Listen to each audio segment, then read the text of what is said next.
శ్రీ గోమాత్రే నమః. ఎందుకు ఊరికే అలా ఎగిసెగిసి పడుతున్నావు అని అంటాం కదా, దానికి సంబంధించిన శ్లోకం. నృత్యాత్ కల్లోల జలధే కుతో గర్జసి నిస్త్రపః పశ్యతీరే తృషాక్రాంతః పాంతః పృచ్ఛతి వాపికా. ఓ సముద్రుడా, ఎందుకయ్యా ఊరికే గర్జిస్తున్నావు, ఎగిసెగిసి పడుతున్నావు? సిగ్గు ఎగ్గు లేకుండా మరి నృత్యం కూడా చేస్తున్నావు. నీ ఒడ్డున పోయే బాటసారి దప్పిక తీరక ఒడ్డున ఉన్న చిన్న బావిని ఆశ్రయించాడు కదా.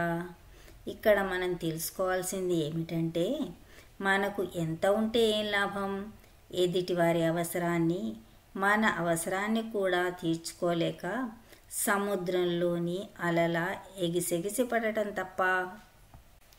నృత్యాత్ కల్లోల జలధే కుతో గర్జసి నిస్త్రపః పశ్యతీరే తృషాక్రాంతః పాంతః పృచ్ఛతి వాపికా.